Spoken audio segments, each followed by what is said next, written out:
Hola Tino, bienvenido a Semana, gracias por estar con nosotros. Estamos haciendo un especial de la llegada de sus 30 años al Parma y quiero empezar preguntándole cuál es el primer recuerdo que se le viene cuando se habla de ese momento del debut en el Parma. Hola, muchas gracias por la invitación a Semana y bueno, los momentos que se me vienen a la mente cuando recuerdo mis primeros días en Italia fue el susto que tenía yo de estar en una ciudad que no conocía, un idioma que no lo entendía.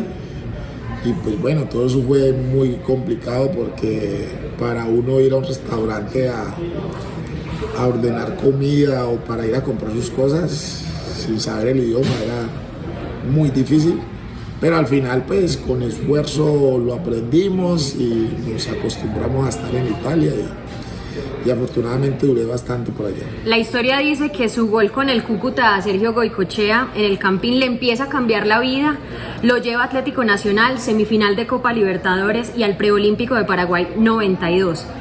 Relátenos esa breve historia y si ese fue el inicio precisamente para llegar a Italia.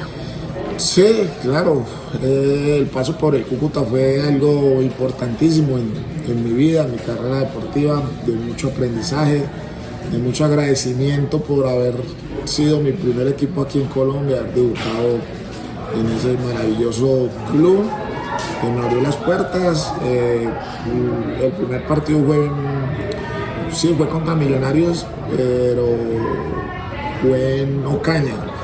Y le hice 2 goles a Goycochea. A los 5 días vinimos a jugar aquí a Bogotá y bueno, tuve la oportunidad de volver a marcar y eso me abrió las puertas para que los equipos se fijaran en mí y después pues, ya fue más fácil tomar la decisión de ir a jugar o quedarme en Millonarios o ir al Cali o ir a Atlético Nacional. Al final tomé la decisión creo que correcta de ir a Atlético Nacional y bueno, y de ahí pues vinieron todo lo que la gente conoce, Selecciones Colombia, Preolímpico y la ida a Italia. ¿Cómo fue la llamada del representante? ¿Quién era en ese momento para anunciarle que usted iba al fútbol del exterior?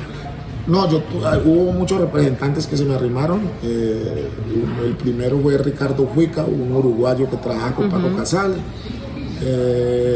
Vino a la habitación, se me arrimó que le firmara un contrato de representación que él era el que me iba a llevar a Italia, pero bueno, en ese momento hubo mucho susto, mucho miedo de cometer errores, firmar por ahí algún documento que uno no está autorizado a firmar. Por fortuna nunca me dejé llevar por la ambición, le dije que esperara, que miráramos a ver que yo llegara a Colombia y que según lo que me dijera el dueño nacional, pues eso íbamos a hacer y bueno, sí, rechacé inclusive una suma grandísima que me estaban dando en ese momento solamente por la firma de $90.000, que eso era demasiado dinero en ese momento, pero bueno, no tuve la tentación de hacerlo por plata y fue la mejor decisión de esperar y cuando terminé el Preolímpico ya en Medellín me doy cuenta de que aparecía otro empresario que era Gustavo Mascardi, de que estaba Gianbautista Pastorello del Parma, estaba ahí esperándome con la camiseta y el uniforme del Parma y yo ya ahí me vengo a dar cuenta que era como una realidad de que había esa posibilidad de ir a jugar a Italia.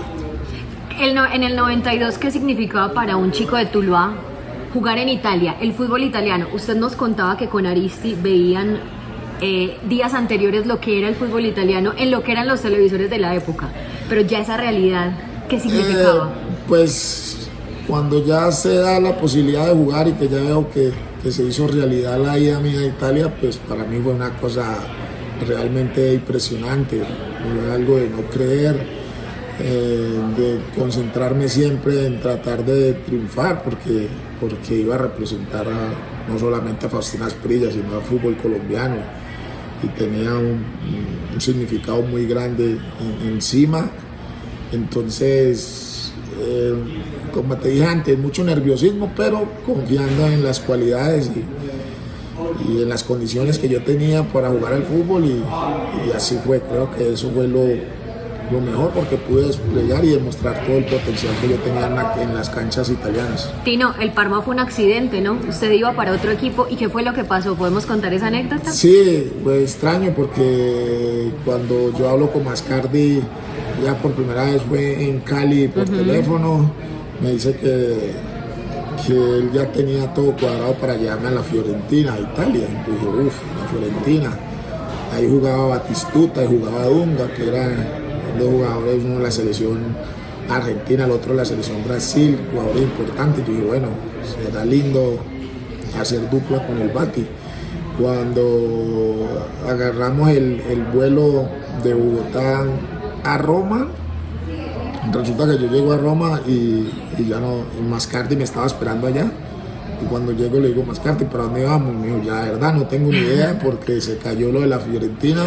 En ese momento llegaron a Diego Latorre y ya eran los 3 extranjeros suramericanos, ustedes no podían recibir a más.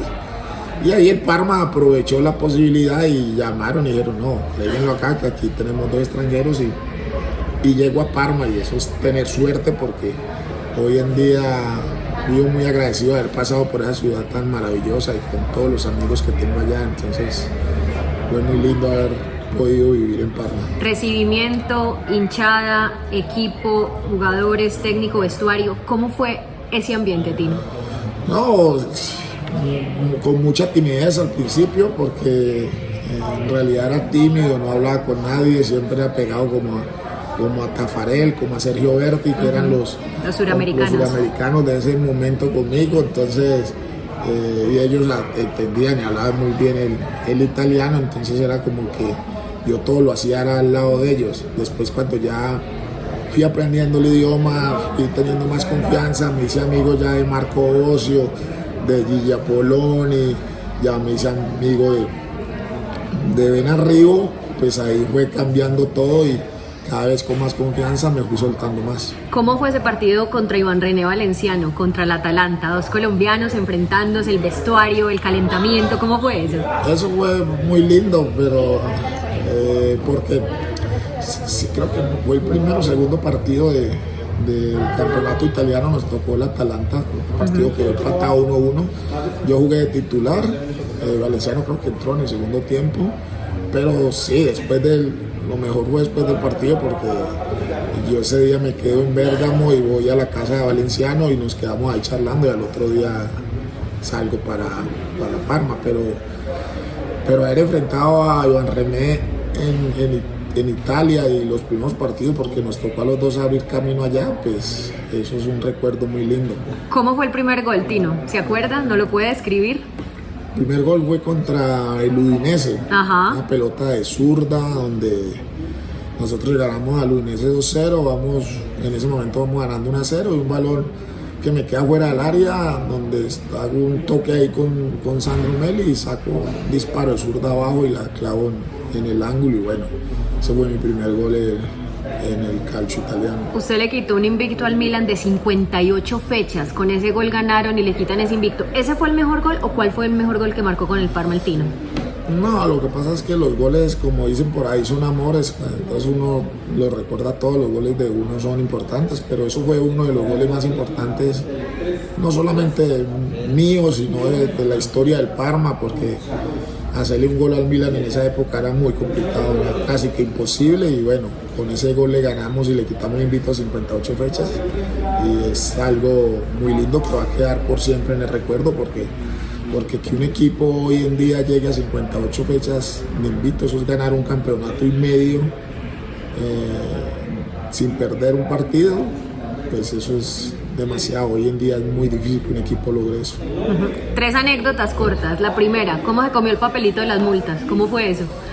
Bueno, en el Parma... Y además equivocado, el papel equivocado. En el Parma las multas eran por todavía multas, con esa plata, esa era la plata que se recaudaba para dar los regalos a los niños y en los hospitales en diciembre. Entonces, claro, cuando uno llegaba tarde a un entrenamiento, al camerino, cuando uno hacía cosas que no era, el técnico automáticamente levantaba el dedo y decía 1.000.000 o 100.000 o 200.000. En la época eran liras italianas. Entonces, llega el día de cancelar las multas, él dice que todo el mundo lleve la chiquera para pagar las multas, empiezan y sacan una bolsa grandísima y van colocando en una mesa los nombres de cada futbolista y la cantidad de multas que habían anotado y el por qué le habían metido la multa a uno, porque eso eran multas de hacía 4 o 5 meses atrás, entonces uno y necesitaba saber por qué debía tanta plata. Pero yo debía una multa de 1 millón, que llegué un día como media hora tarde. Y yo necesitaba quitar esa multa, pero no sabía cómo. Entonces yo me arrimo ahí a la mesa y empecé a buscarla, y el capitán del equipo, que era el que organizaba todas esas multas, empezó a decirle al técnico que yo quería quitar esa multa. Y el técnico me dijo, si no se quita ahí, le voy a meter otro 1 millón de multas. Entonces yo no estoy haciendo nada. Yo le digo, no, profe, yo no estoy haciendo nada. Entonces yo alcanzo a ver un número 1 ahí con un poco de cero, y yo, esta es, y la cojo. Y cuando gritan, mister, mira el Tino, cuando volteé a mirar, yo lo que primero hice fue trágame la multa y me tragué ese papel. Y yo le dije, yo no he hecho nada, mire que yo no tengo nada en la mano, no tengo nada. Y cuando fueron a hacer la cuenta, resulta que me tragué una multa de 100.000, porque la del millón estaba todavía ahí. Así que... ¿Cómo le pegó un balonazo al presidente? Al presidente Giorgio Pedraneschi, hombre.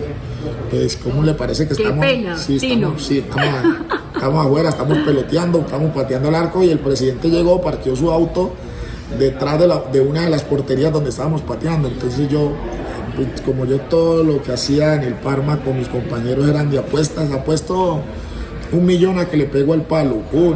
Y apostaba, todo el mundo me apostaba. Entonces apuesto 1 millón que hago un gol sin dejarla caer. Entonces todo era apuestas, y ese día el presidente va pasando por detrás de la portería. Y yo le digo, le apuesto 1 millón que le pego al presidente. Y de una todo, sí, 1 millón, y aposté con todo, como 5 caemos ahí, más adelantico de la mitad de la cancha, era pegarle a 40 metros. Entonces yo espero que va saliendo y le pego con curva, pum, un pelotazo, y el balón va. Lo que yo nunca pensé es que el presidente va con el teléfono en la oreja, va hablando así, y le metí el balonazo acá, ¡tan! Y cae ese señor, se mareó y cayó ahí en el piso, y yo, lo primero que dije yo, uy, maté al presidente, y salimos todos a correr a levantarlo, presidente. No, estoy bien, y le quedó ese celular aquí, me acuerdo, un Nokia, le quedó marcado aquí. La de la piscina o la del lago, para finalizar. ¿Cuál va a contar? La del lago, es que nosotros en Italia salíamos a caminar siempre, y después del almuerzo, al mediodía siempre, en el almuerzo o la cena, había que salir a una pasillata, como se dice allá, una caminata, a caminar unas 2-3 cuadras, y se devolvía uno otra vez al hotel. No te dejaban entrar a acostarte con la panza llena. Entonces fuimos a caminar, nosotros fuimos a jugar, creo que fue en Estocolmo, y había muchísimo frío, y había un lago grandísimo, pero pues agua congelada. Entonces hay un barquito ahí, una canoa, y yo le digo a Poloni, subite y vamos a dar, yo remo, caminamos a dar una vuelta a la mitad del lago. Entonces nos fuimos a remar, y en ese momento se agarró a llover. Entonces nos devolvemos, y cuando yo le digo a Poloni, amarra la canoa, y el bobo ese no la amarró bien, pues quedó suelta. Cuando yo me paro y me impulso para saltar al muelle, la canoa salió para atrás, y yo, claro, caí en el punto donde estaba, y me mojé hasta aquí, hasta el pecho, y como un resorte salté y me subo. Y yo le dije, ahorita Escala me va a multar, pero yo no sabía cómo entrar al hotel, me están esperando unos periodistas para una entrevista, y yo estaba mojado, y como ya ese era el día del partido, eso fue a la 1 de la tarde, y ya se habían llevado todo, porque a las 5 jugábamos. Y yo, ¿cómo hago para entrar? Y me tocó entrar así, les dije, ya vengo, a los periodistas que me están esperando para una entrevista, y subí todo mojado, me tocó quitarme la ropa, no tenía más para colocarme, me tocó secarla en las calefacciones de las habitaciones, quedarme ahí como 2 horas esperando que me secara esa ropa para poder ir al estadio. Y eso me trajo suerte, porque ella inclusive hice 2 goles. Bueno, Tino, para despedir, ¿es consciente que le abrió el camino a los futbolistas colombianos en Italia? Y si le pudiera dar un consejo a los que hoy quieren triunfar en el exterior, especialmente en esa liga, ¿qué les diría? Gracias por estar en Semana. No, gracias a ti por la invitación, y orgulloso de haber sido uno de los primeros en llegar al fútbol italiano, al fútbol europeo. Creo que en esa época se fijaban mucho en que el futbolista colombiano sí era capaz de sostenerse en esas temperaturas, y por fortuna tuve valentía de aguantar. Y nada, a los que están por llegar al fútbol italiano, que sean ellos, que se diviertan, que si los contrataron fue por el fútbol que les han visto aquí en Sudamérica y que traten de hacer lo mismo en Italia. Gracias, Tino, por estar en Semana. Un abrazo, Lucha.